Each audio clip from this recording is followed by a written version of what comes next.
بسم الله الرحمن الرحيم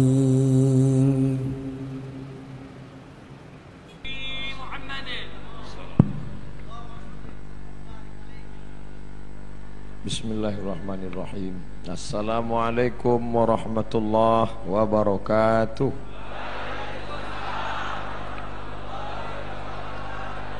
Alhamdulillah wassalatu wassalamu ala Rasulillah wa ala alihi wa sahbihi wa man tabi'ahu wa mawalah. Yang saya hormati keluarga besar PT Pertamina Pelaju Sumatera Selatan, yang sama-sama kita hormati Bapak dan Ramil, Bapak Kapolsek beserta seluruh jajaran yang dimuliakan Allah Subhanahu wa taala, para habaib, para ulama, tokoh masyarakat. Insyaallah kita semua dimuliakan Allah Subhanahu wa taala. Amin ya rabbal alamin. Kalau kita naik, ketika nampak bintang, maka kita sudah tahu, oh ternyata posisi kita di selatan. Ketika kita sudah nampak bintang, orang yang sudah melihat bintang itu disebut mendapat hidayah. Artinya tahu dia menetapkan arah pulang mau kemana.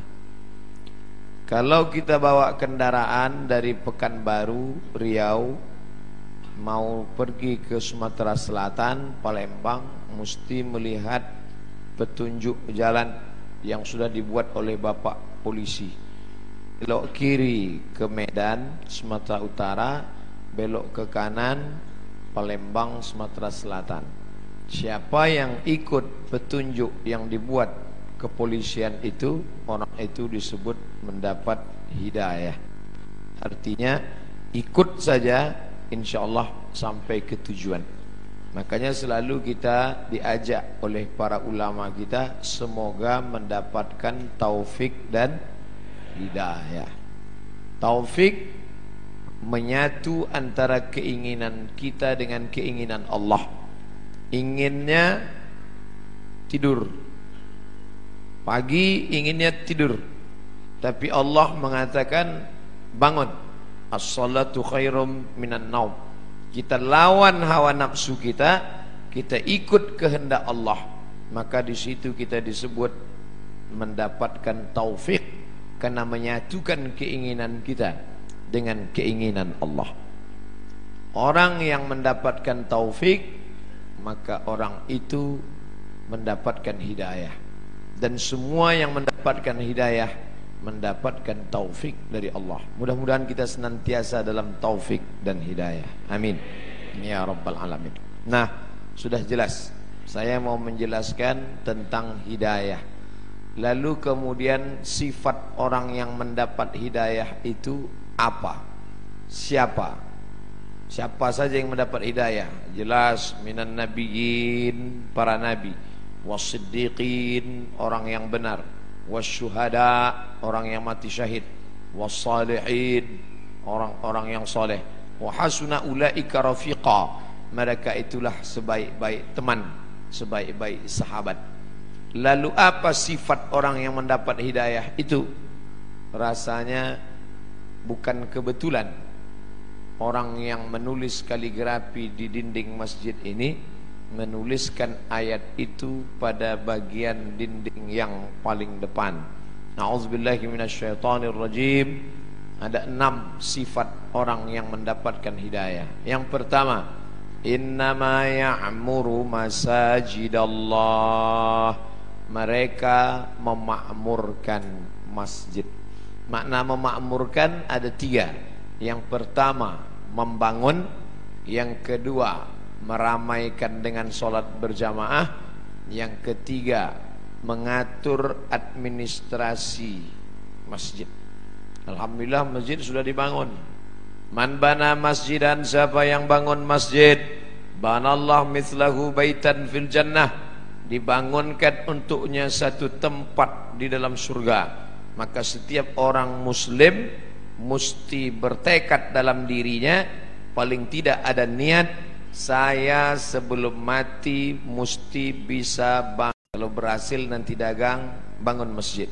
Tanam sawit, begitu juga. Berhasil kebun ini, bangun masjid. Tanam karet, begitu juga. Saya tanam kebun karet ini, kalau ada, bangun masjid. Bisa tanahnya, alhamdulillah. Sampai bangunannya, alhamdulillah. Tidak bisa 1, 2, 3 sak semen. Tidak juga bisa 1, 2 kotak keramik. Tidak juga bisa 1 truk pasir, batu bata, kerikil, AC, kipas angin. Paling tidak pernah berkontribusi. Tidak bisa membangun masjid, berarti tidak ada tempat di surga Pak Ustaz. Karena Nabi mengatakan, man bana masjidan, siapa yang bangun masjid, banallahu mislahu baitan fil jannah, dibangunkan 1 tempat dalam surga. Bagaimana mau memboking tempat dalam surga? Bangun masjid. Tapi Allah Maha Adil. Tak semua orang bisa bangun masjid. Lalu yang tidak bisa bangun masjid, bagaimana dia mau booking tempat di surga? Man shalla itsnatai asyrata raka'ah, siapa yang salat 12 rakaat fil yaumi wal lailah, sehari semalam, banallah, maka dibangunkan Allah untuknya 1 tempat. 12 rakaat, 2 rakaat sebelum subuh, 4 rakaat sebelum zuhur, 2 rakaat setelah zuhur, 2 rakaat setelah maghrib, 2 rakaat setelah isya. Pas 12 rakaat.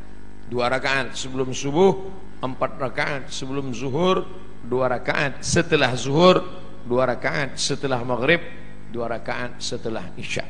Ada orang Islam kaya, bangun masjid 1 tempat dalam surga, rajin salat sunat qabliyah ba'diyah.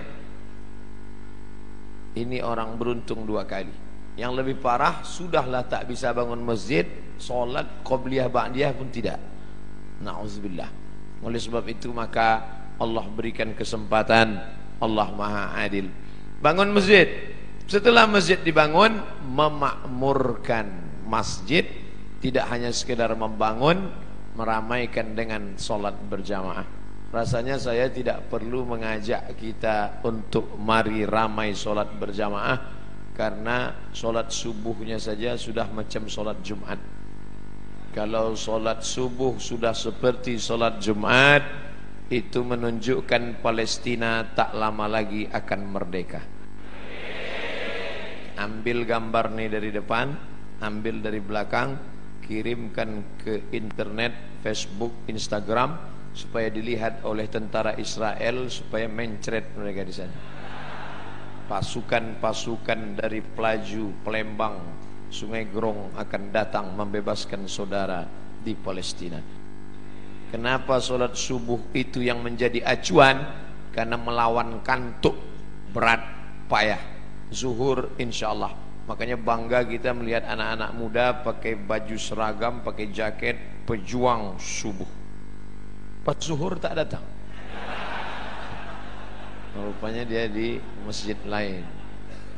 Oh, kenapa tak datang zuhur? Masjid lain Pak Ustaz. Oh, ada yang masuk kampus, ada yang di kantor. Tapi untuk subuh tetap di lingkungannya masing-masing. Makna memakmurkan masjid, bangun masjid. Setelah masjid terbangun, ramaikan masjid. Setelah itu mengatur administrasi masjid. Ustadznya siapa, imamnya siapa, khotibnya siapa, petugas kebersihannya siapa, bagian keamanan siapa, yang menyiapkan kedatangan alim ulama siapa, siapa yang mengajar subuh di sini. Rutin Habib Mahdi datang. Ada kajian tafsir, ada kajian hadis, ada kajian fikih. Ini mesti diatur. Kadang kita tidak bisa menyalahkan jamaah. Kenapa jamaah tidak ke masjid? Ini jamaah sudah meninggalkan masjid. Ketika ditelusuri rupanya administrasi masjid kurang tertib, maka jamaah pun, maka kita banyak belajar dari Malaysia. Saya setiap bulan Februari 10 hari di Kuala Lumpur, Terengganu, Melaka, Negeri Sembilan, Ipoh, pindah-pindah. Di situ saya lihat daftar di depan. Senin malam Selasa fikih, Selasa malam Rabu akidah, Rabu malam Kamis tafsir, Kamis malam Jumat tak ada pengajian, wirid Yasin, Jumat malam Sabtu hadis, Sabtu malam Ahad tazkirah ammah, tablik akbar. Ngaji tak lama-lama. Dari maghrib ke isya 45 menit, habis isya tanya jawab. Ditulis di mimbar Ustadz nomor WhatsApp. Anda bertanya, Ustadz menjawab. Jadi ngaji tak panjang-panjang. Beda dengan tempat kita. Tempat kita ngajinya setahun 4 kali aja. Maulid Nabi, Isra Mi'raj, Nuzul Quran, 1 Muharram. Pengajian sampai jam 2, subuh kosong. Nah, ini mesti diperbaiki. Bukan berarti ulama dulu salah, tidak. Mungkin itu langkah pertama, memang begitu kelasnya dulu. Tapi sekarang mesti ada perbaikan. Panggil Habib Mahdi, Habib Ali Karar Al-Haddad, Habib Qasim, para ulama kita, Ustadz Taufik, Ustadz Muhammad Ali, Ustadz, banyak Ustadz kita datangkan. Ustadz Masfurah, spesialisasi mereka bidang apa? Ini hadis aja, satu pertemuan satu hadis. Yang ini tafsir saja, tafsir surat-surat pendek. Yang ini buat request, Ustadz siapa yang perlu kita undang. Nah, jadi aspirasi jamaah, sehingga jamaah menjadi merasa perlu datang ke masjid. Karena banyak setelah ditanya-tanya, kenapa jamaah tidak mau datang ke masjid? Itu aja pengajiannya Pak Ustadz. Khutbah Jumat sabar, pengajian subuh sabar, pengajian zuhur sabar. Melihat ustadznya udah tahu judulnya, itu sabar. Jadi jamaah sudah meluangkan waktu, tapi mereka merasa tidak mendapatkan sesuatu yang baru. Oleh sebab itu maka 3 ini mesti dijaga di masjid. Pertama, membangun masjid. Kedua, ramaikan masjid. Ketiga, administrasi masjid mesti baik. Saya yakin dan percaya masjid komplek Pertamina Pelaju Sumatera Selatan ini 3-3-nya sudah berjalan. Mari kita tingkatkan insyaallah. Amin. Pembangunannya tak ragu lagi. Di mana-mana kadang masjid untuk mencari keramik lantai masjid pun payah. Masjid kita keramiknya berlebih, memanjat sampai ke dinding. Kadang di beberapa masjid kita ceramah kepanasan, tak ada kipas. Di sini lengkap, kipas ada, AC ada, tapi panas juga. Karena memang ini sudah over capacity. Jadi artinya masjid sudah bagus, sudah cantik. Masalah solat berjamaah sudah ramai. Administrasi didatangkan ustaz. Ternyata jadwal saya kemari, entah sengaja atau tidak, setahun sekali. Dulu datang ke Pertamina, berjumpa dengan Bapak Ibu bulan November, dan sekarang juga bulan November. Nampaknya kemari November 2019. Bapak Ibu yang dimuliakan Allah SWT, ini harus terus kita manfaatkan. Tadi saya janji menurut ayat ini ada 6 sifat orang yang dapat hidayah. Pertama, memakmurkan masjid dengan pengertian 3. Bangun, ramaikan, atur administrasinya, tertib administrasi. 2. Man amana billah, akidahnya benar, la ilaha illallah. Kenapa didulukan bangun masjid baru beriman kepada Allah? Karena ternyata ada orang yang bangun masjid tapi tidak beriman kepada Allah.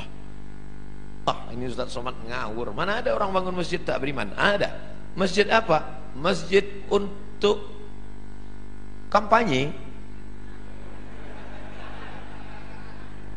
Kata pepatah Melayu, kalau tak ada berada, takkan tempua bersarang rendah. Burung tempua sarangnya di atas pokok kelapa, tapi kalau sudah padi menguning, dia akan turun ke bawah. Dan itu terjadi di zaman sekarang. Padi menguning itu berapa lama? 5 tahun sekali. Musim-musim kampanye. Orang mulai nyumbang untuk masjid, masuk ke masjid, pakai sorban, pakai peci, pakai koko, pakai sarung, tapi tak sunat. Dan banyak orang terkecoh, disangka ustadz, rupanya KW. Masjid dibangunnya. Ustadz tahu dari mana? Masuk SMA, SMS, WhatsApp, datang nanya, Ustadz, apa hukumnya si fulan bangun masjid, nyumbang untuk masjid? Saya bilang jangan ambil, karena pasti ada udang di balik pempek. Ada niat di balik itu semua. Ada tujuan terselubung, ada kepentingan. Maka jangan. Datang dia ngasih duit, ambil duitnya, jangan coblos orangnya. Setuju? Ambil duitnya, serahkan ke fakir miskin, anak yatim. Setuju? Tak sama bunyinya macam yang pertama tadi. Makanya prinsip dalam Islam, man amana billah la ilaha illallah. Saya yakin semua yang datang subuh ini tidak ada tujuan lain, langkah kaki dari rumah, bismillahi tawakkaltu 'alallah la haula wala quwata illa billah. Salat, usolli fardhu subhi rak'ataini adaan ma'muman lillahi ta'ala. Puasa, nawaitu shauma ghadin ada'i fardhi syahri ramadhan hadhihi sanati lillahi ta'ala. Haji, labbaik Allahumma labbaik labbaik la syarika laka labbaik. Ketika engkau persekutukan, kau duakan Allah dengan yang lain, hilang amalmu. La in asyrakta, kalau kau syirikkan Allah, kau duakan Allah, kau persekutukan Allah, la yahbatanna amaluka, gugur amalmu. Maka ciri orang yang mendapat hidayah yang kedua, man amana billah, jangan rusak tauhid, akidah kepada Allah. Ini kadang anak-anak lajang ini gara-gara lama dapat jodoh rusak tauhidnya. Iyyaka na'budu wa duku nasta'in. Nyembahnya tetap sama Allah, mintanya ke dukun. Kata dukun, kalau kau mau cepat dapat jodoh, ambil 7 bunga. Bunga melati, bunga mawar, bunga ros, bunga kantil, bunga tai ayam. Nanti di blender. Nah, udah di blender, nah, kau minumlah. Setelah minum nanti bangkit aura merah. Begitu diminum, merah muka. Rupanya radiasi. Pergilah batu rubi berwarna merah, maka aura merah akan bangkit, wajah akan merah, biji mata merah. Ini tak betul. Kalau memang tak boleh pakai cincin, kenapa Ustaz pakai? Saya hanya sekedar suka saja. Pakai batu tak apa-apa, tapi meyakini bahwa batu memberikan efek sesuatu, rusak la ilaha illallah kita. Kadang orang ini suka mancing-mancing. Ustaz pakai cincin ada khasiat-khasiatnya. Ada, saya bilang. Apa khasiatnya? Kalau dipakai, duduk di rumah makan tak bayar. Hebat Pak Ustaz, duduk aja jangan makan. Masih percaya dia dengan yang begitu-begitu. La ilaha illallah. Kita dalam Islam diajarkan berani berkata la ilaha. La ilaha, tak ada lagi batu-batu. La ilaha, tak ada lagi dukun-dukun. La ilaha, tak ada lagi gelang-gelang. La ilaha, tidak ada lagi sembahan-sembahan. La ilaha illallah. Murni. Inna salati wa nusuki wa mahyaya wa mamati lillah. Jangan rusak lagi. Yang nampaknya kita tak jadi nikah. Kenapa? Persiapan pernikahan sudah siap, ternyata menurut ramalan kita tak cocok. Aku Taurus, engkau Pisces. Taurus ini kambing, Pisces ini ikan. Ikan tak cocok sama kambing. Tak jadi nikah hanya gara-gara ramalan. La ilaha illallah Muhammadur Rasulullah. Maka jangan lagi kadzdzabal munajjimun walau sadaqu. Bohong, dusta orang yang percaya kepada ramalan zodiak bintang-bintang, kalaupun betul kebetulan. Bila Anda telinganya agak ke depan, tak cocok kerja di sungai. Bila tai lalatnya di bawah dagu, cocoknya di darat. Ini bohong semua. Islam tidak pernah berkata demikian. Fa idza azamta, kalau kau sudah tekad, fatawakkal 'alallah, bertawakkallah kepada Allah. Jangan rusak akidah tauhidmu. Percaya kepada burung-burung. La tiarata, tak boleh. Dulu orang kafir musyrik Kalau dia mau bisnis, dilemparnya burung di atas pohon kayu. Lempar. Kalau burung itu terbang ke arah negeri Syam, berarti sial. Syukmu, Syam, sial. Kalau pergi ke arah Yaman, Yamin, beruntung. Lempar. Ke arah Yaman, ayo lanjutkan. Kalau ke arah Syam, berarti sial. Kalau mau bisnis, diambil anak panah 3 biji. Anak panah disimpan dalam Ka'bah, digoncang. Pergi atau tak pergi? Ambil anak panah. Pergi, ya pergi. Tidak pergi, jangan pergi. Kosong, Anda belum beruntung. Goncang sekali lagi. Ini dibatalkan dalam Islam. Maka dalam Islam diharamkan innamal ghamru wal maisiru wal ansabu wal azlamu khamar. Namal ghamru wal maisir, judi, wal ansabu, menyembelih binatang untuk berhala, wal azlam, mengundi nasib, rijsun, najis, min amalis syaitan, perbuatan setan, fajtanibuh, jauhi. Ciri orang yang mendapat hidayah, dia berserah diri hanya kepada Allah, tapi tetap ada usaha. Jangan tidak ada usaha. Jangan nanti yang lajang-lajang, yang gadis-gadis, kamu tak ada usaha untuk jodoh. Kalau memang sudah takdir Allah, tak akan kemana. Tetap ada usaha. Contoh, ini kue kotak Nengs Bakri. Ini kan memang ditakdirkan untuk saya ini kan. Memang untuk saya. Tapi saya tak ada usaha untuk membuka kotaknya. Masuk dia ke mulut saya. Tidak, menganga dari itu. Mesti ada usaha untuk membuka kotaknya. Lalu memilih-milih kue yang mana. Berapa biji kue? Pilih yang ini atau ini. Mesti ada usaha mengambil paralotnya, lalu ditusukkan ke botol, ke gelasnya. Ada usaha. Usaha itu disebut dengan ikhtiar. Itulah ahlus sunnah wal jamaah. Kalau tidak ada usaha, hanya pasrah saja, itu namanya Jabariyah. Orang Jabariyah kata dia tak ada usaha, takdir saja. Bang, abang tak kerja. Kalau memang rezeki kita datang sendiri, adinda, tak usah kerja-kerja. Nanti kalau ada suami ibu macam itu Jabariyah. Kalau gitu ibu tak usah masak. Nanti jam-jam 9 dia lapar, nanya, mana makanan kita? Kalau sudah takdir Allah, datang sendiri dia, bang. Orang gitu mesti gitu membalasnya. Orang Jabariyah ini tak ada usaha sama sekali. Diam aja. Nanti tiba-tiba Pak Kapolsek razia. Pret, mana STNK BPKB? Saya serahkan pada Allah. Nah, pukulkan kepalanya Pak. Pak, kenapa Bapak pukul? Ini pun dari Allah juga. Orang-orang gini ini mesti gitu melawan dia. Kita betul.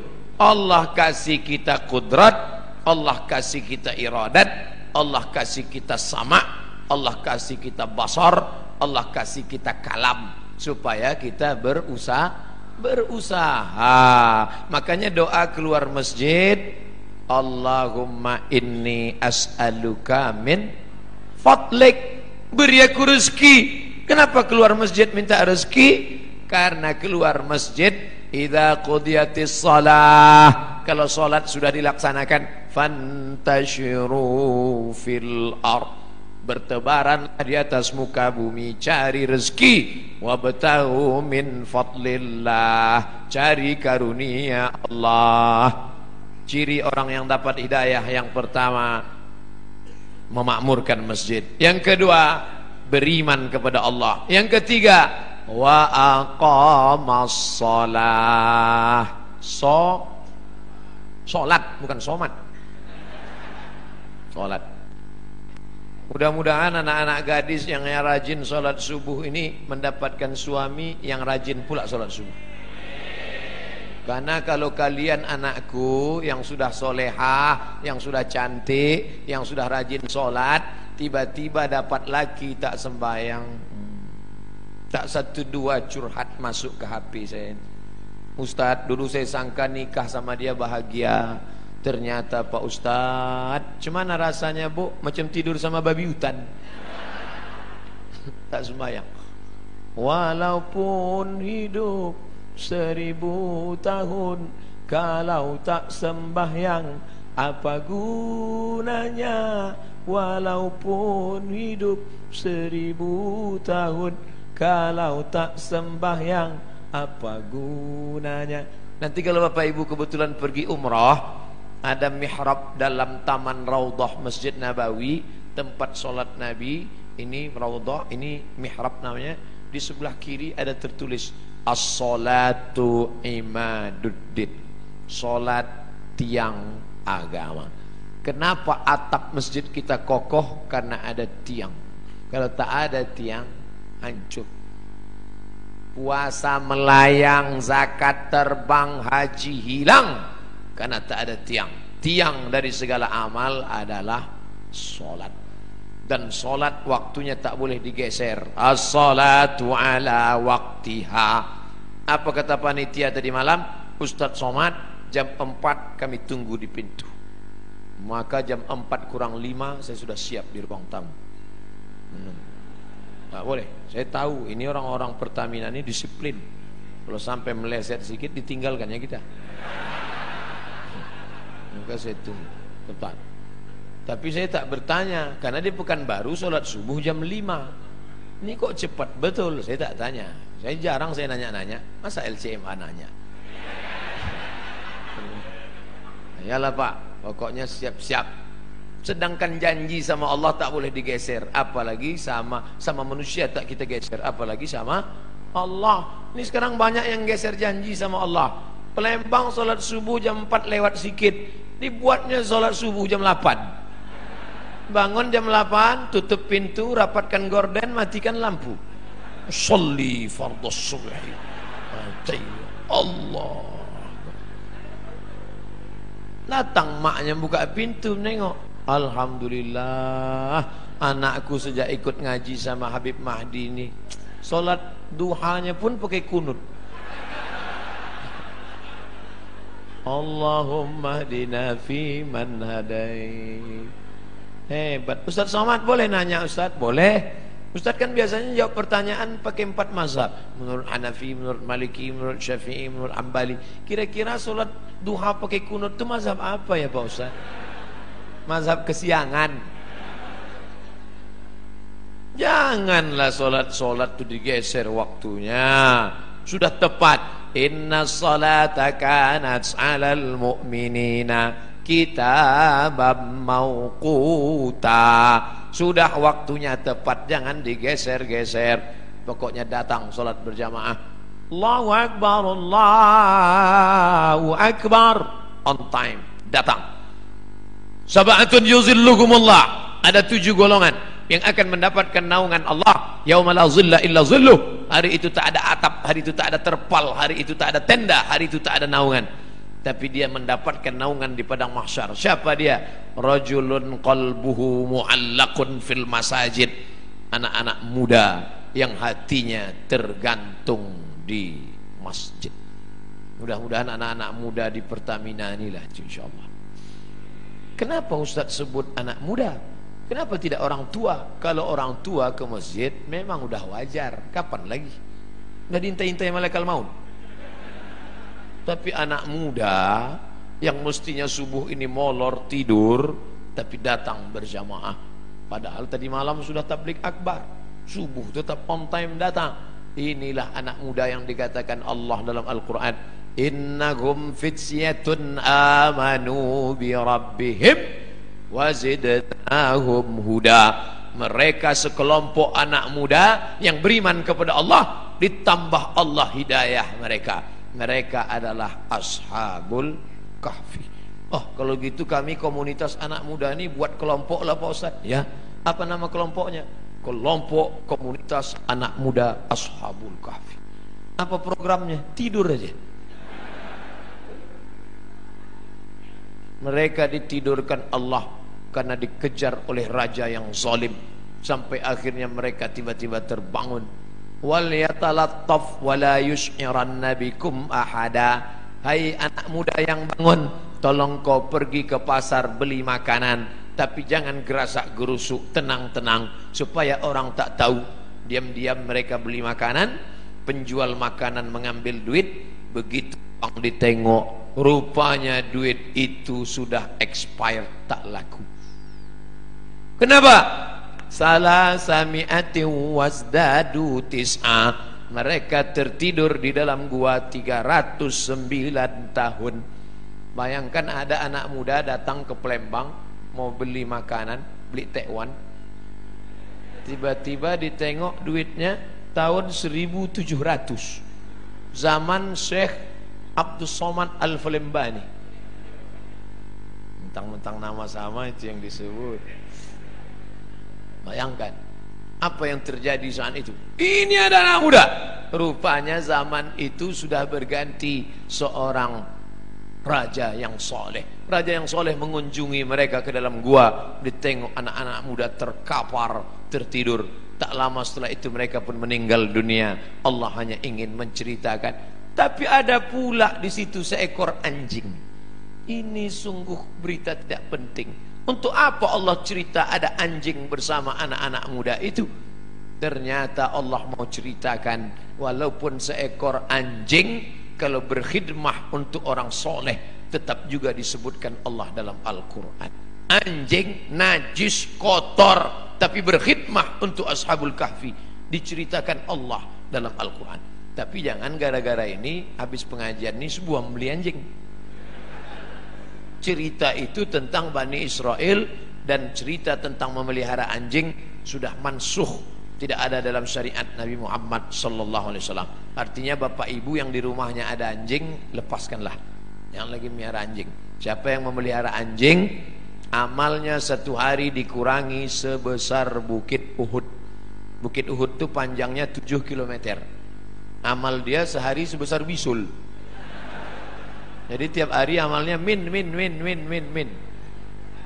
Siapa yang di rumahnya ada anjing, malaikat tidak masuk. Yang tak masuk itu malaikat rahmat. Malaikat maut tetap. Kalau malaikat maut tak masuk, udah lama saya pelihara anjing herder 3. Bapak ibu yang dimuliakan Allah, artinya apa? Istiqomah solat berjamaah. Wahai anak-anak muda, kalian buatkan komunitas anak muda pencinta masjid. Alhamdulillah sekarang sedang tren komunitas. Saya di beberapa tempat ketemu komunitas anak-anak muda. Apa komunitas kalian? Jombloan sejati. Tulisan logonya say no to bonceng. Mantap. Kalian apa komunitasnya? Ini Pak Ustadz, saya dikasih mereka di Yogyakarta, dipasangkan mereka pemasangan jaket kepada Ustaz Abdul Somad, tulis di belakang, born to ride, ride to Jannah, lahir untuk mengendara menuju surga. Anak-anak geng motor, mantap. Dipasangkan ke saya pun langsung ke airport. Habis subuh pasang langsung ke airport. Semua orang di airport nengok saya. Rupanya jaket itu dipasang naik motor, saya naik pesawat.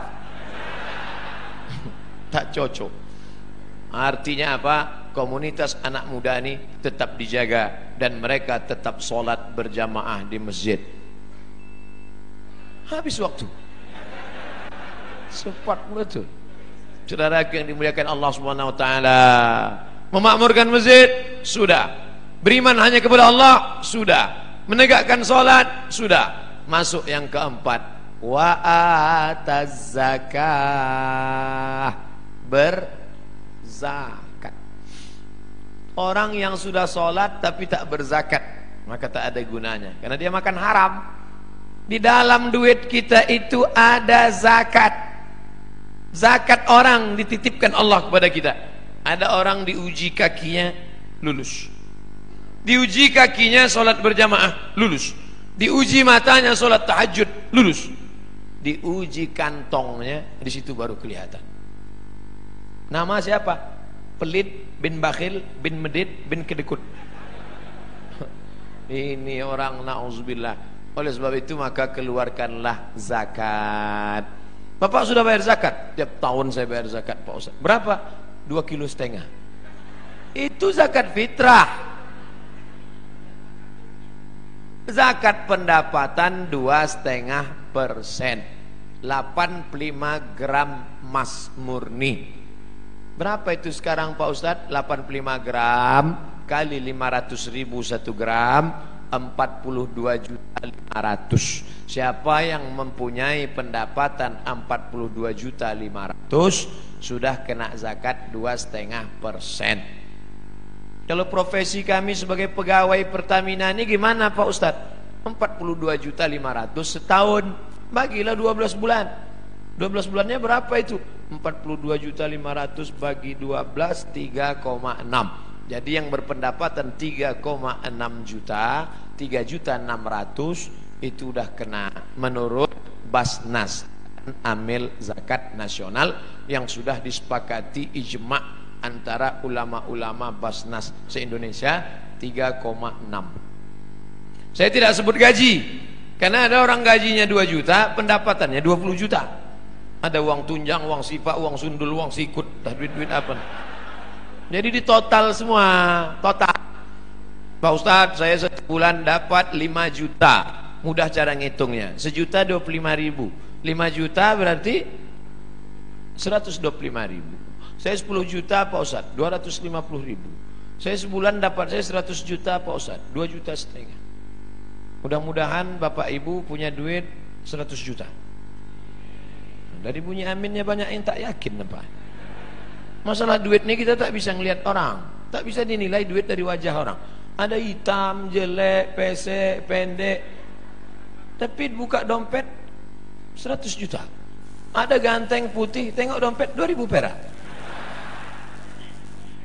Mudah-mudahan semuanya dapat 100 juta. 100 juta zakatnya berarti 2,5 juta. Memang kalau udah cerita zakat ini banyak lupa.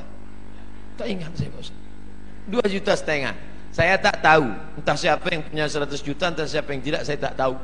Dan Bapak petugas Basma, Badan Amil Zakat Pertamina, itu tidak tahu siapa yang punya duit. Tapi ada dia yang tahu, la ta'khuzuhu sinatun. Dia tak mengantuk, tak tidak tidur. Tak mau berzakat, simpan. Tak ada angin, tak ada hujan, tiba-tiba lutut sakit. Dibawa ke tempat kusuk, makin sakit. Dicucuk pakai jarum-jarum itu akupunktur, sakit. Tak mempan jarum, cucuk paku payung, makin sakit. Akhirnya dibawalah ke Singapura. Sampai di Singapura datanglah dokter Cina membawa martil kecil aja. Dipukulnya lutut. Ayah, lapuklah lama pakai. Rupanya tempurung kelapa yang di lutut nih lapuk. Jadi gimana dok? Tenang, kita sudah import lutut dari Tiongkok. Berapa harganya? Sebelah kanan 40, sebelah kiri 40, ongkos pasang 20, pas 100. Itu namanya duit hantu dimakan setan. Silakanlah. Yang tak mau bayar zakat tak apa-apa, silakan. Tapi awas. Gimana? Udah ada terasa? Nah, kalau udah ada bayar. Nanti habis nih jumpai Badan Amil Zakat Pertamina, serahkan, bayarkan. Ustadz, bagusnya saya bayar, saya dapat sebulan 4 juta Pak Ustadz. 25.000 berarti 100. Apakah bagus saya bayar tiap bulan 100 atau saya tunggu setahun 1.200.000 tiap bulan? Tiap bulan serahkan. Kan sama aja. Sebulan 100, setahun 1.200.000, kan sama. Duitnya sama, setannya tak sama. Kalau 100.000 ringan, kalau sudah terkumpul 1.200.000, allazi waswisu fi sudurin nas, yang berbisik itu siapa? Minal jin. Nah, kalau jin yang berbisik, senang, kita baca ayat kursi selesai. Ini yang berbisik ini nas, sekantor sama kita, sama-sama orang Pertamina juga. Mau kemana bro? Mau bayar zakat ke Basma. Berapa? 1.200.000. HP baru 1.100.000. Kita bacakan ayat kursi, hafal pula dia dari kita lagi. Nanti kalau ada kawan begini, bacakan juga ayat kursi. Membuskan dia, Allah qayyum la ta'udhu sunatu wa la nawm. Oleh sebab itu bayar zakat. Yang paling tinggi zakat. Di bawah zakat, infak. Di bawah infak, sedekah. Apa beda infak sama sedekah, Ustaz? Infak materi. Wa anfiqu min thayyibati ma kasabtum. Berikanlah hasil usahamu. Infak itu materi. Kalau sedekah non materi. Makanya dalam hadis dikatakan tabassumika fi wajhi akhika sedekah. Senyummu ke wajah saudaramu sedekah. Allah Maha Adil. Kalian yang bisa ngasih sedekah duit, sedekah. Kalian yang bisa ngasih infak duit, infak. Infak kipas angin, infak AC, infak lampu. Tapi yang tak bisa ngasih infak, sedekah. Artinya apa? Kau yang berduit kasihlah duit. Yang tak bisa ngasih duit senyum aja. Misal jumpa orang, udahlah duit tidak, senyum tidak. Asal jumpa muka macam jeruk purut dipijak gajah. Oleh sebab itu makanya yang paling tepat untuk kotak masjid itu adalah kotak infak. Jangan buat kotak sedekah, kotak infak biar dia ngasih duit. Kalau kotak sedekah, itulah senyum aja deh.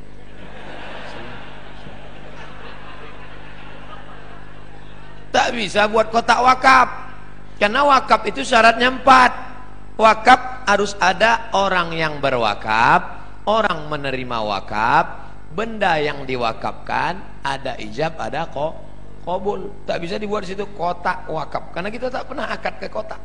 Mana pernah kita, hai kotak, aku kasih duit ini. Kata kotak itu, aku terima, aku terima, aku terima. Oleh sebab itu yang paling tinggi zakat. Di bawah zakat, infak. Di bawah infak, sedekah. Lalu kemudian yang lebih khusus lagi namanya wakaf. Bapak Ibu yang ada tanah, wakafkanlah. Ini tanah 1 hektar saya wakafkan untuk SMP Islam di kota Palembang. Kami tak tahu ngurusnya Pak Ustadz.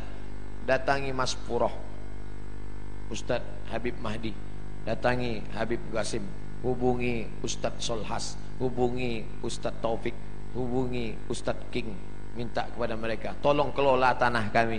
Ini tanah sejauh mata mandang. Untuk apa? Tanah mati kita, habis anak berkelahi gara-gara tanah. Tanah yang 1 hektar kita wakafkan untuk sekolah, itulah yang akan mengalir untuk kita mati. Bapak-bapak, tanah bapak banyak. Begitu bapak meninggal, dijual ibu itu. Habis itu nikah dia sama Bronis. Dibuatlah rumah cantik besar. Bronis itu yang tinggal di rumah itu nanti. Dibeli mobil cantik, dia makai mobil itu. Tak percaya, cobalah. Ustadz ini tak enak, giliran mati kami dibilangnya mati. Oke, kalau gitu kita balik. Ibu itu mati. Ibu yang banyak duit, masalah ini beli gelang, dapat duit beli rantai, dapat duit beli cincin. Untuk apa? Bini muda dia lah. Saya bukan maksa sedekah ni, enggak. Nah, kalian laki-laki yang tak mau bersedekah, simpan aja duit itu, simpanlah. Diambil laki mereka nanti. Kalian ibu-ibu yang tak mau bersedekah, silakan diambil mereka untuk modal kawin lagi. Yang kalian sedekahkan, itulah yang akan mengalir menjadi amal jariyah. Siapa itu orang yang mendapat hidayah? Man innama ya'muru masajidallah. Sudah. Man amana billah. Sudah. Rupanya Ustadz Somad selip membaca ayatnya. Jamaah pula segan mengingatkan, padahal ayatnya ada di atas. Itu dia. Innama ya'muru masajidallah man amana billah wal yaumil akhir. Dunia ini akan berakhir. Kita ini macam bunga, kuntum, mekar, harum, wangi, layu, mati. Ada bunga yang tak layu-layu Pak Ustaz? Mana? Bunga kaca. Ini bunga mati. Kita bukan benda mati. Yang dulu ulama-ulama besar, raja-raja utama, Sultan Mahmud Badaruddin, mana dia sekarang? Meninggal dunia. Tapi orang bangga menyebut dia. Kenapa? Karena dia pro kepada Islam. Syekh Abdul Somad Al-Flimban, mana dia sekarang? Meninggal. tapi orang bangga menyebut namanya. Sampai sekarang di Riau, di Kabupaten Pelalawan, bukunya masih tetap dibaca. Nama kitabnya Sayrus Salikin. Sair, perjalanan, salikin, orang yang berjalan menuju Allah Subhanahu wa ta'ala. Bapak Ibu pergi ke Masjid Raya Kabupaten Pelalawan, Provinsi Riau, masih dikaji kitab Sayrus Salikin. Dulu Ustadz Muhammad Sani namanya, Ketua Majelis Ulama yang membacakan kitab itu. Kitab ulama Palembang masih dibaca di Riau sampai hari ini. Sayrus Salikin, Syekh Abdul Somad Al-Falembani. Tapi dia bukan cuma pandai baca kitab. Syekh Abdul Somad Al-Falembani cuma baca kitab di masjid. Enggak. Dia dengar ada kerajaan di Malaysia, namanya Kerajaan Kedah, berperang dengan Siam. Siam itu Thailand. Thailand berperang dengan Kedah. Ditinggalkannya Palembang, pergi dia ke sana berjihad fi sabilillah. Ternyata ulama-ulama dulu adalah ulama yang siap perang, siap membela Islam, melawan orang yang menghancurkan Kedah, kerajaan Melayu Islam. Terbang dia ke sana. Ulama besar dari Makassar, Syekh Yusuf Al-Makassari, Tajul Khalwati, melawan Belanda, dicampakkan Belanda ke Cape Town, Afrika Selatan. Jadi jangan bayangkan ulama dulu duduk di masjid mengajarkan tentang sabar. Kita dijajah Belanda, sabar. Jajah Jepang, sabar. Kita diinjak-injak orang kafir, sabar. Dikatakan radikal, dikatakan keras, dikatakan teroris. Ini orang tidak mengerti sejarah. Di Ponegoro, Sultan Badarudin, Mahmud Badarudin, Sultan Syarif Qasim, Sultan Nuku dari Tidore, itu dulu adalah penjahat-penjahat di mata Belanda. Siapa yang memperjuangkan Islam pasti akan punya musuh-musuh. Betul? Yang tak punya musuh adalah orang munafik yang kemana-mana merasa berteman. Jumpa Abu Lahab, teman. Wa idza khalau ila syayatinihim, kalau mereka berjumpa dengan setan-setan mereka, qalu, mereka berkata, inna ma'akum, kami dengan geng kalian setan. Kalau jumpa dengan orang beriman, kami dengan kalian. Jumpa dengan setan, kami dengan kalian. Bermuka dua, muzabzabina baina dzalik, la ilaha ula wa la ilaha ula. Tidak kemari, tidak ke sini. Ini Ustaz Somad, ini Ustaz keras. Dah, saya suara aja yang keras, hati lembut. Saudaraku yang dimuliakan Allah Subhanahu wa taala, siapa itu orang yang dapat hidayah? Innama ya'muru masajidallah, memakmurkan masjid, man amana billah, la ilaha illallah, tauhidnya bagus, wal yaumil akhir, percaya kepada dunia akan berakhir, kita akan mati, tinggal semua ini semua yang akan dibawa iman dan amal soleh. Wa aqamas shalah, rajin istiqomah salat, wa ataz zakah, membayar zakat. Yang terakhir, yang keenam, walam yakhsha illallah, takutnya sudah hilang, tak lagi ada takut dalam hatinya, karena takutnya sudah habis hanya kepada Allah. Orang yang korupsi, kalau ditanya lagi, Bapak korupsi itu kenapa? Takut nanti pensiun tak punya rumah, tak punya mobil, tak punya kebun sawit, tak punya kebun karet, tak punya kos-kosan, takut anak tak bisa kuliah, takut dunia membuatkan orang menghalalkan yang diharamkan Allah. Makanya ditulis di sini besar-besar, walam yakhsha illallah. Itu dia, walam yakhsha illallah. Sengaja pas di atas saya ini dibuat, walam yakhsha illallah. Oh, jadi itu tulisannya Pak Ustaz. Itulah tulisannya. Kami sangka semen-semen aja nih Pak Ustaz.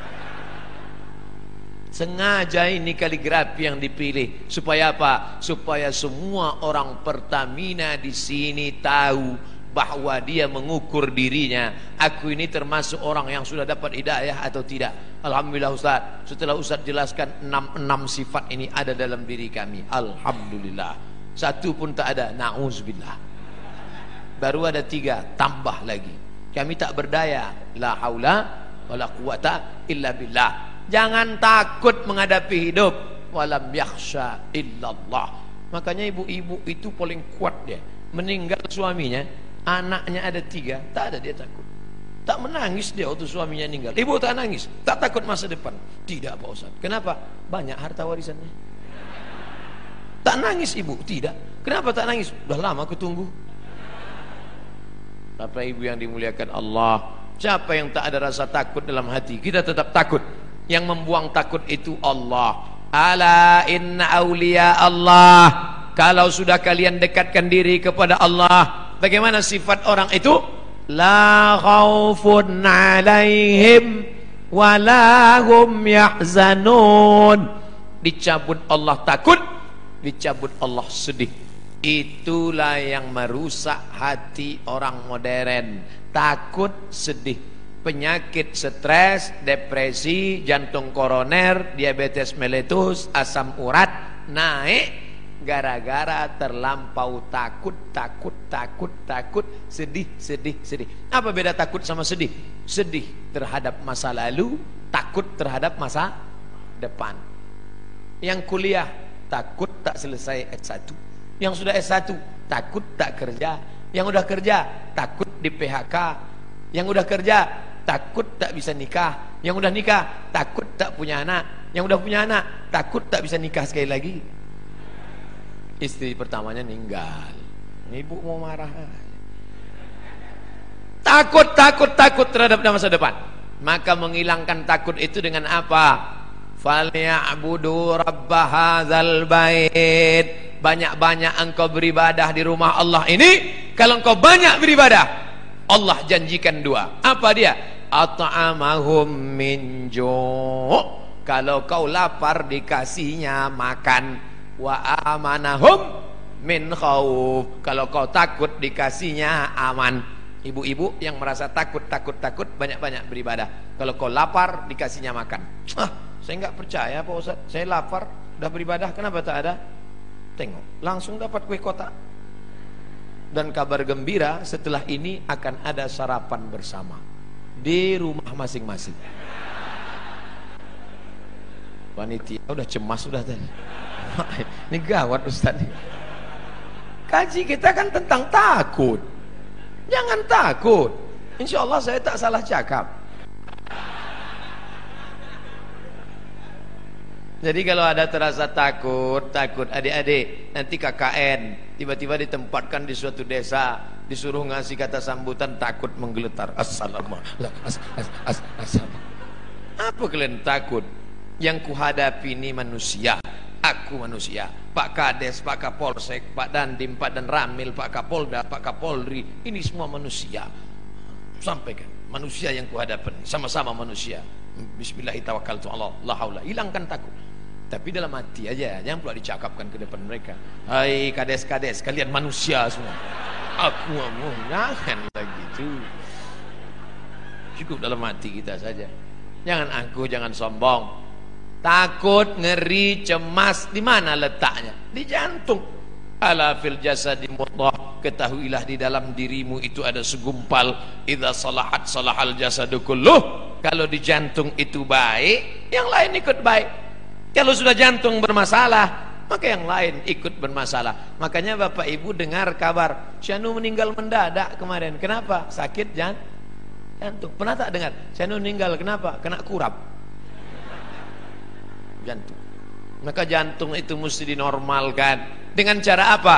Ala bidzikrillahi tatmainnul qulub. Banyak-banyak berzikir mengingat Allah, maka jantung akan normal. Kalau terasa jantung tak normal, letaknya di dada sebelah kiri. Coba Raba pegang. Yang dipegang dada kita, jangan dada kawan. Normalnya. Orang yang tak normal tuh banyak-banyak zikir. La ilaha illallah, la ilaha illallah. Maka goyang kepalanya itu ke kiri. La ilaha illallah. Sini. La ilaha illallah, la ilaha. Ini banyak orang yang zikir goyang kepala. Tanya, kau kenapa goyang? Entah, tengok orang goyang, aku goyang pula. La ilaha illallah. Allah, Allah, Allah, Allah, Allah, Allah, Allah, Allah, Allah, Allah, Allah, Allah, Allah, sampai mati. Karena nanti yang terakhir keluar dari mulut kita, la ilaha illallah. Habis. Itulah sifat 6. Makanya ditutup ayat ini dengan Fa'asa ulaika ayyakunu minal muhtadin. Mereka ini ada 6 sifat orang yang dapat hidayah. Mana bahannya? Pergi kau ke masjid, aku baca di dinding sudah ada.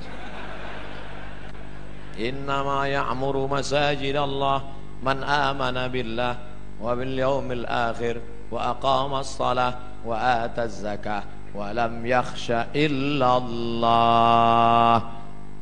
Fa'asa ulaika ayyakunu minal muhtadin. Mudah-mudahan kita termasuk orang yang dapat hidayah insyaallah.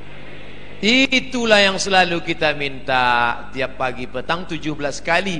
Ihdinas siratal mustaqim.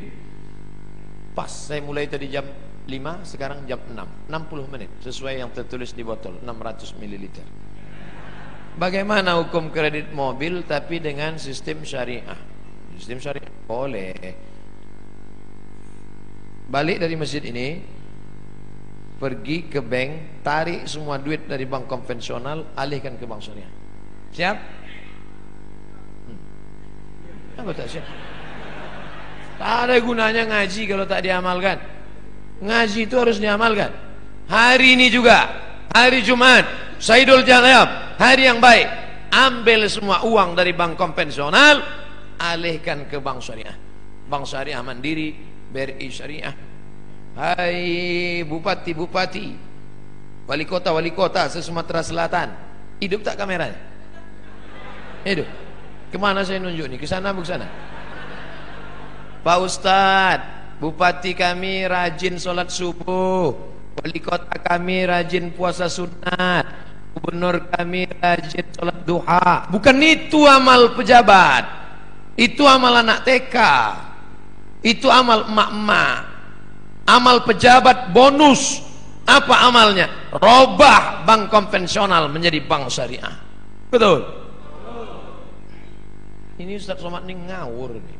Mana bank daerah yang sudah berubah menjadi bank syariah? 4. Pertama, Bank Aceh sudah berubah menjadi bank syariah. 2, Bank NTB berubah menjadi bank syariah. 3, Bank Nagari Sumatera Barat. Keempat, terakhir baru dapat kabarnya tadi malam, Bank Riau Kepri. Riau Kepri sudah berubah menjadi bank syariah.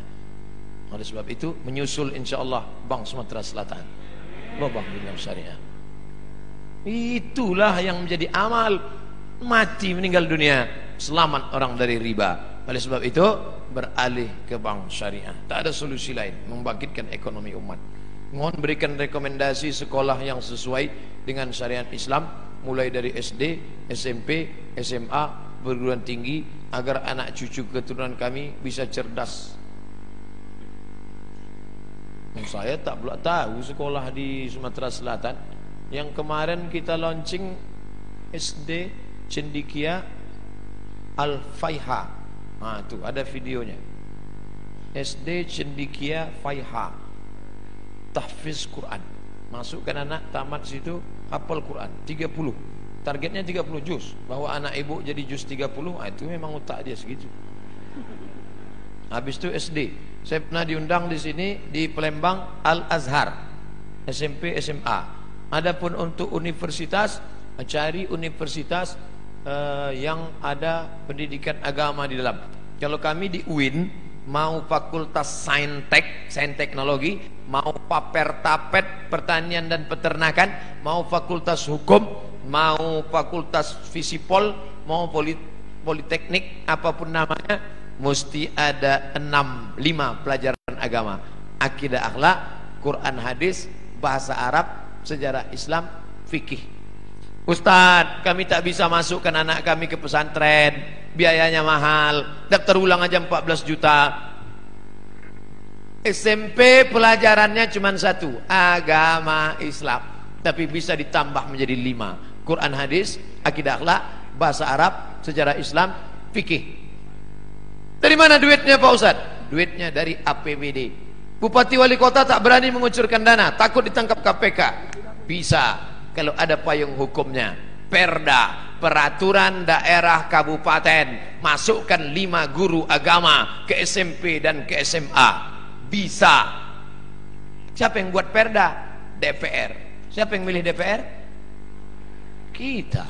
Makanya pilihlah caleg yang pro kepada pendidikan Islam. Siap?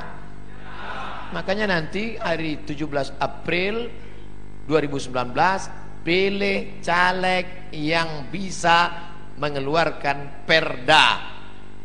Pak caleg, jangan bawa karpet ke masjid kami. Karpet kami sudah tebal. Tengok nih, mahal nih. Jangan bawa AC ke masjid kami. AC kami sudah ada, walaupun mati. Kalau mau, Bapak caleg, buatkan kami 3 perda. Pertama, perda zakat. Semua PNS, ASN, BUMN, pegawai perusahaan potong 2,5%. Setuju? 2, masukkan 5 pelajaran ke SMP, SMA. 3, keluarkan perda syariah. Alih konversi dari bank konvensional ke bank syariah. Siapa bilang tak bisa? Itulah pentingnya kerumunan gerakan sholat subuh menjadi kekuatan politik. Ustadz Somad tak pernah bicara partai, Abdul Somad tak pernah bicara nomor, Abdul Somad tidak pernah menyebut orang, dan Somad bukan pula jurkam. Saya tidak jurkam dari manapun. Saya murni ustadz, tak ada kepentingan. Tapi saya ingin suara umat jangan mubazir.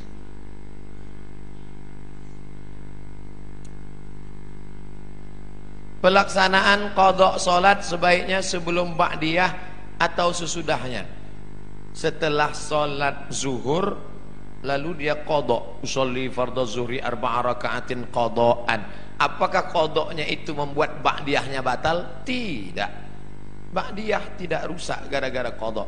Jadi kalau mau dia qadha dulu baru asar, ba'diyah silakan. Atau ba'diyah dulu baru qadha, silakan, tak masalah. Mana yang harus dipilih, umrah dulu atau haji? Dananya hanya cukup untuk daftar haji. Mau umrah dulu tapi tak bisa daftar haji. Daftar haji, umrah sunat. Daftar haji, insya Allah nanti berangkat. Kalau Pekanbaru Riau 2017 bayar, berangkat 2031. Palembang saya tak tahu. Berangkat 2031. Malaikat maut datang 2030. Insya Allah niat sudah sampai. Innamal a'malu binniyat. Jangan gara-gara ini Bapak Ibu tak bayar. Storkan dulu, bayarkan. Ustadz, saya dengan istri saya sudah bayar. Ya. Terus nanti kalau istri saya meninggal gimana? Bisa digantikan istri yang baru. Mana tahu ada yang takut. Dia bisa digantikan keluarga. Ustadz, bagaimana hukumnya seorang yang suka memfitnah? Ini yang nanya ini berharap kalau kita difitnah orang maafkan aja. Kalau difitnah doakan dia. Kalau difitnah sabar. Itu bukan saya. Kalau saya difitnah, saya Polda kan. Ada yang memfitnah saya, fitnah. Polda kan. BAP langsung. Pak polisi, saya difitnahnya. Ini HP-nya, ini buktinya, ini Facebook-nya. Tanda tangan BAP. Saya tanya, berapa lama nanti nih Pak? 4 tahun. Bisa tambah lagi tak? Benam kan dia dalam. Fitnah macam-macam. Saya Polda kan. Beberapa orang saya BAP kan. Jadi gimana fitnah? Masuk daftar polisi. Negara kita negara hukum. Lapor. Masalah kapan ditindak itu terserah polisi lah. Yang jelas saya sudah lapor. Yang Bali sudah setahun saya lapor. Tak ditindak sampai sekarang. Mengapa 4 mazhab berbeda pendapat? Coba 4 mazhab itu satu pendapat saja. Pasti sekarang tak ada yang namanya khilafiyah. Iya juga ya. Cerdas juga yang nanya ini. Iza kumtum ila shalah, kalau kamu mau salat, faghsilu wujuhakum, basuh muka, wa aydiyakum ilal marafiq, tangan sampai siku. Masalah wajah sepakat semuanya bahwa wajah itu yang disiram dari mulai batas rambut atas sampai ke dagu dan 2 paku telinga. Ini paku. Yang tak berpaku agak-agak aja lah ada paku. Sejengkal ke kiri, sejengkal ke atas. Tak ada ikhtilaf. Masalah tangan sepakat 4 mazhab bahwa yang disiram itu sampai siku. Tak ada mazhab mengatakan siram sampai ketiak. Ketika kepala, mazhab Syafi'i sikit aja. Ambil air sikit aja. Hanafi seperempat. Kepala ini dibagi 4. 1, 2, 3, 4. Seperempat. Basahkan tapak tangan, seperempat basah. Baru sah. Maliki enggak. Semua kepala mesti kena. Dari depan sampai ke belakang, sampai ke depan. Inilah yang ditanyakannya tadi. Kenapa mesti ada 3 pendapat? Kenapa tak 1 saja Pak Ustadz? Karena hadis yang menyebutkan tentang mengusap kepala itu ada 3, 4, 5 hadis. Itulah yang dipilih oleh ulama mazhab tadi. Jadi orang yang bertanya, yang mengatakan mesti 1 saja, berarti dia mau menghilangkan hadis-hadis Nabi Muhammad sallallahu alaihi wasallam. Ulama mazhab itu bukan tidak pakai hadis. Mereka mengambil pendapat itu dari hadis. Kebetulan yang mazhab Syafi'i diambilnya hadis tentang riwayat Nabi mengusap nausiyah, ubun-ubun. Sedangkan mazhab Hanafi mengambil hadis Nabi pakai sorban. Nabi itu pakai sorban, macam sorban Habib Mahdi, macam sorban Ustadz Habib ulama kita. Nabi masukkan tapak tangannya ke kepala, walam yanqud imamatahu. Sorban tak dibuka, masuk. Itu dalil Hanafi. Sedangkan Maliki dipakainya hadis yang mengatakan Nabi membasahi semua kepala.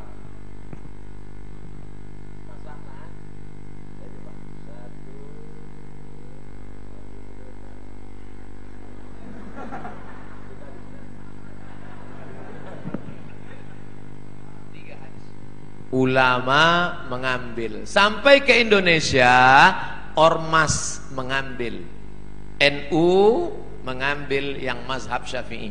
Makanya orang-orang NU, PRT, Tarbiyah Islamiyah usap dikit saja. Sedangkan Muhammadiyah pakai majelis tarjih, yang diambilnya Maliki. Ustadz pilih mana? Saya belajar di sekolah mazhab Syafi'i, waktu di Al-Azhar 4 mazhab, tapi tetap pilih salah satu mazhab, yang lain pengetahuan supaya kita menghormati. Sampai ke Maroko, guru-guru kami semuanya mazhab Maliki, tapi kami dari Asia Tenggara dibebaskan yang memakai mazhab kalian pulang. Pelajari mazhab Maliki, hanya sekedar tahu dan menghormati supaya tak menyalah-nyalahkan orang. Jadi yang penting itu bukan menyatukan mazhab. Pelajari semua mazhab, amalkan satu mazhab, hormati mazhab yang lain. Begitu memahami mazhab. Kira-kira paham? Kenapa tak sepakat saja Pak Ustaz? Gimana mau sepakat, hadisnya banyak. Orang yang mau 4 imam itu sepakat sama dengan mengatakan kenapa Nabi hadisnya banyak. Nabi melaksanakan itu pakai wahyu. Allah mewahyukan dia. Kadang dia pakai begini, kadang dia begini, kadang dia begini. Datang ulama mazhab, pilihnya ini. Datang kita memilih pendapat ulama mazhab. Kebetulan kita di Palembang, para habaib As-Saggaf, Al-Haddad, Al-Jifri, As-Shihab, Barakbah. Ini para habaib ini dari mana? Dari Hadramaut, Tarim, Yaman. Di sana bermazhab Syafi'i. Ulama-ulama Habib Umar bin Hafiz mazhab Syafi'i, Habib Zain Ibn Sumaid sampai bergelar Imam Syafi'i yang masih hidup berjalan di atas bumi ini sekarang, itu Habib Zain Ibn Sumaid di kota Al-Madinah Al-Munawwarah. Ulama besar bermazhab Syafi'i. Mufti Mesir Al-Azhar namanya Syekh Ali Jum'ah, bermazhab Syafi'i. Oleh sebab itu maka saya pakai mazhab Syafi'i. Tapi saya tetap menghormati sahabat saya yang bermazhab Hanafi, Maliki, Hambali. Nah, jadi kalau ada orang mengatakan harus disatukan mazhab, berarti dia tidak mengerti hadis Nabi Muhammad sallallahu alaihi wasallam. Ustadz Somad, apakah hukum zakat profesi? Sebagian tidak setuju dengan zakat profesi karena tidak ada haul. Zakat profesi itu langsung dikeluarkan tiap bulan. Sedangkan yang berpegang kepada haul, kata dia harus pakai haul, kumpulkan setahun. Itu yang mereka yang tak sependapat. Lalu yang mengatakan tidak perlu haul itu dalilnya apa? Hadis yang mengatakan haul ada riwayatnya yang dhaif. Hadis dhaif tak bisa dijadikan dalil hukum, maka bisa dikeluarkan tanpa haul. Buka fikih zakat Yusuf Qardawi. Kalau zakat profesi ini ditiadakan, berapa banyak uang umat Islam hilang. Saya tak mau berdebat tentang masalah hukum fikihnya, karena beda buku yang dipakai, beda nanti hasilnya, lain orang, lain kepala, macam-macam isinya. Tapi yang jelas manfaat dari zakat profesi ini luar biasa. Yang paling banyak membantu suku pedalaman, zakat profesi dari PLN, perusahaan listrik negara, yang menyelesaikan masjid yang tak selesai dalam video saya ke suku pedalaman itu dari PLN. Dibangunkan sekolah, rumah fakir miskin, sekolah pesantren tahfiz Quran, lalu kemudian masjid, itu semua dari zakat profesi PLN. Makanya kalau ada ustadz yang tidak setuju, saya tak mau berdebat. Mungkin kitab dia lebih tebal, hadisnya lebih banyak, cuman mau saya ajak aja.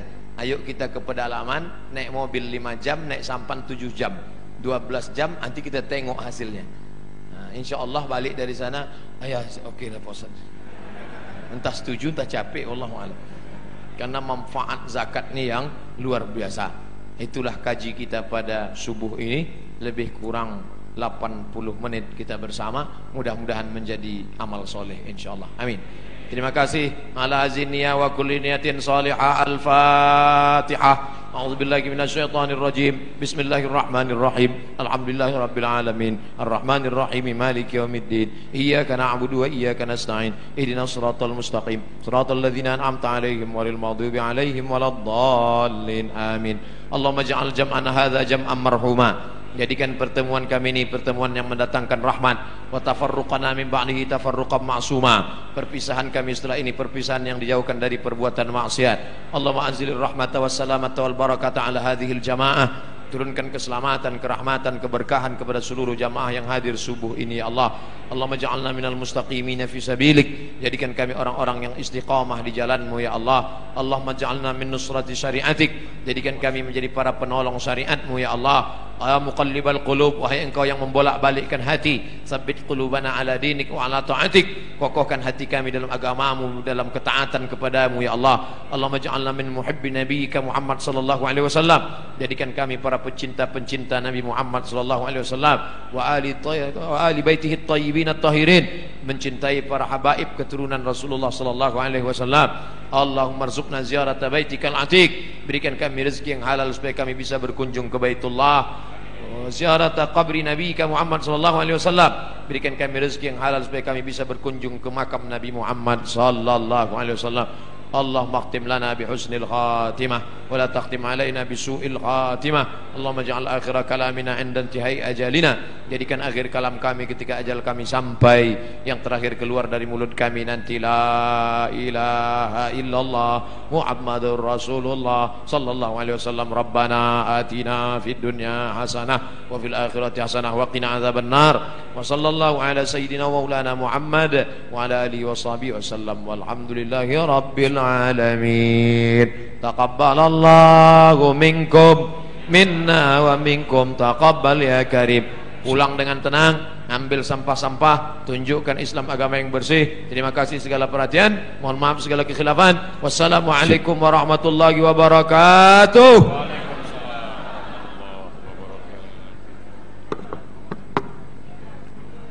Syukur diajak Allah kepada Ustaz Abdul Somad LCMA yang telah memberikan tausiah pada pagi hari ini, pada subuh yang berbahagia ini. Mudah-mudahan dapat bermanfaat buat Bapak Ibu kaum muslim muslimat yang dirahmati Allah Subhanahu wa taala. Dengan demikian tentunya baru sudah acara kita pada pagi hari ini, ceramah subuh yang telah disampaikan oleh Ustaz Abdul Somad dalam rangka memperingati Maulid Nabi besar Muhammad sallallahu alaihi wasallam 1440 Hijriah dan juga perayaan hari ulang tahun Pertamina yang ke-61. Atas segala perhatian bersamanya kami sampaikan ucapan terima kasih, mohon maaf atas segala kekurangan, dan marilah majelis ini kita tutup dengan sama-sama melafazkan hamdalah. Alhamdulillahirabbil alamin. Wassalamualaikum warahmatullahi wabarakatuh.